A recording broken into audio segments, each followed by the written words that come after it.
right, guys, we got the 4,000 in here. It wasn't charging the battery. I brought it up here to bale hay with. I bought it up here, it was fine. Hooked up the baler one day. It's fine. 2 hours later, it wouldn't crank.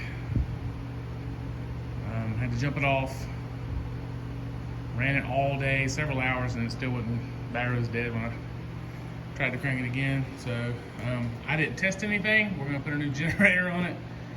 I just rage ordered a new generator and a new regulator. The generator's like $100 and the regulator was like $30. I figured while I'm at it, I'll just replace them both. I've got the new generator over there, right there. We're gonna take it off. It's not really a how-to video. I've never done it before, so I guess it is a how-to video.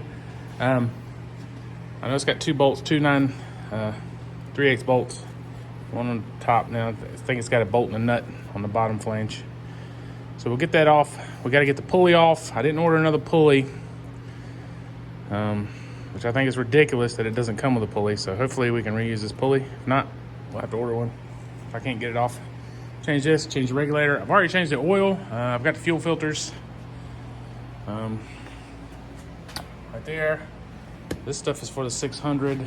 I actually changed the hydraulic fluid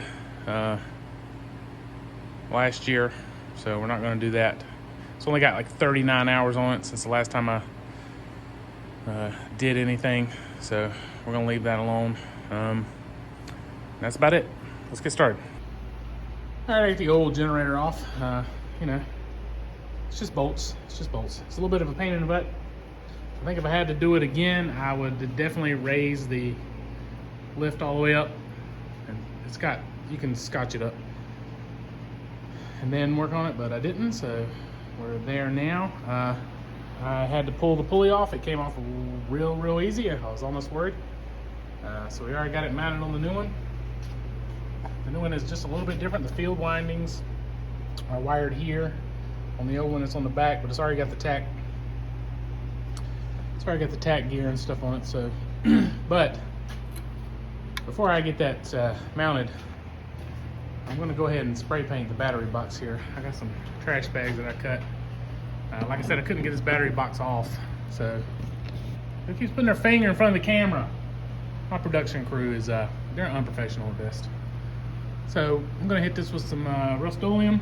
I got it cleaned out the best I could, and see how that does.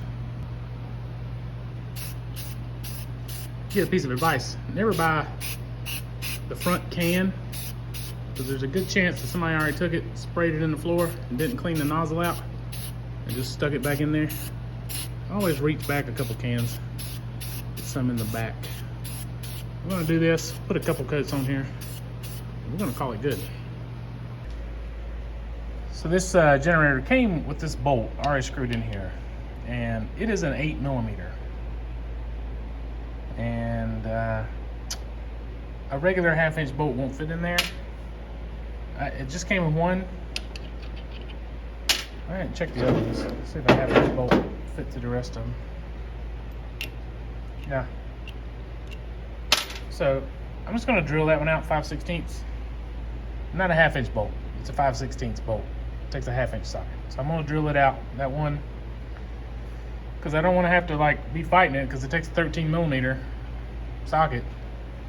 You take all the rest of them off with a 1/2-inch. Anyway, I don't know why it's like that, but we're just going to drill it out and go with it. And that goes there. Just like,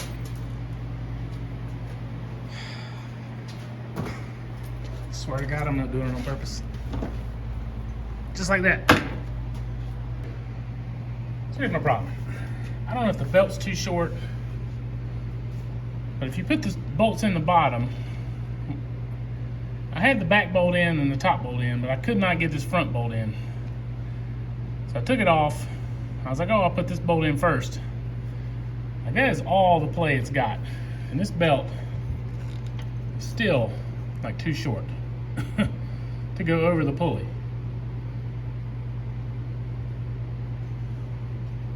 So you kind of got to put the belt on and stick it in. Well, then you're holding it. I don't know if the belt, I'm assuming the belt's like too short. It's not the right belt for it, but it's the belt that's on there and I'm not changing it. So I'm gonna wrestle with it some more. So after many choice words and drilling out the bottom 2 holes to 3/8, I finally got it mounted on there. So we're gonna tighten it up, get these connections made. I gotta change the regulator. I got a new regulator. I mean, it's only 30 bucks. Where you at it? We'll update the whole system. I gotta get a couple new battery cables, and then we'll be ready to test fire it. Whew.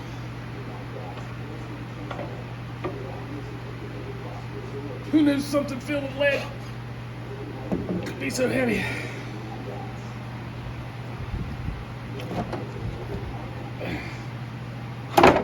Ah, there we go.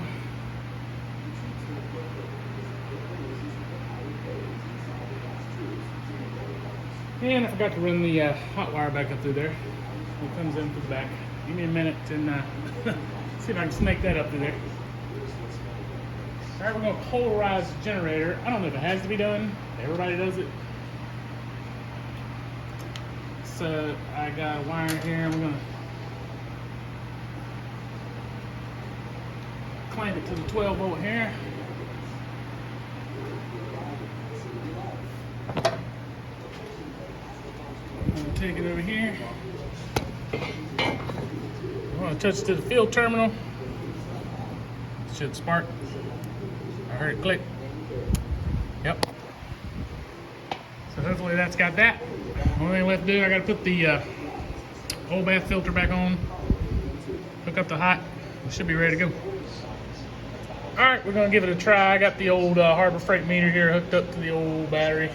I got the muffler off. She ought to sound good if she cranks.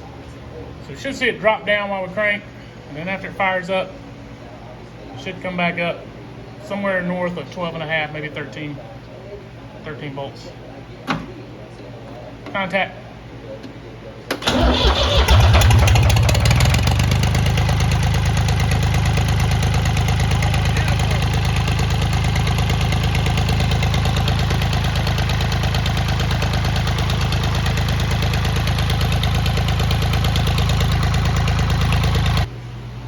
Alright, while I was running, I went ahead and raised up the lift arms here. We're going to change these fuel filters. I got the ball ones. BF825s, you can get them in Napa. That's where I got them. Take these bolts here loose. It's top. The whole thing drops out. It's got drains underneath it so you can drain the water. It's a filter, it's a water separator. That's how you change them. Take these bolts loose. Whole thing will drop out. We'll clean the bowls. The new gaskets, comes with new rubbers, new gasket for the bolt and everything. I got the fuel turned off at the tank. Right there. And then we'll have to bleed them and fire it up. All right, we got 2 new fuel filters in there. Everything's bled. You bleed it here, you bleed it here. All you gotta do is turn your fuel on, open it up till nothing but fuel comes out of them. And let's see if she'll crank. And if she'll crank, then we're done with it. I got the exhaust fan on. If anybody's wondering about me pulling a David Carradine in here and asphyxiating myself, the door's open. Let's see what happens. Contact.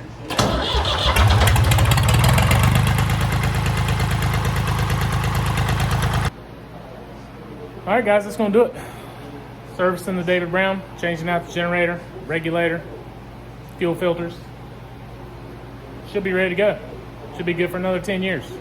That's about how often the oil kind of self-changes itself. You just gotta put a new filter on every now and then. Burns about a quart. I probably put 39 hours. Put 39 hours on since I used it last. Since I changed the oil last. And I probably put 2 quarts of oil in it. So everything's good to go.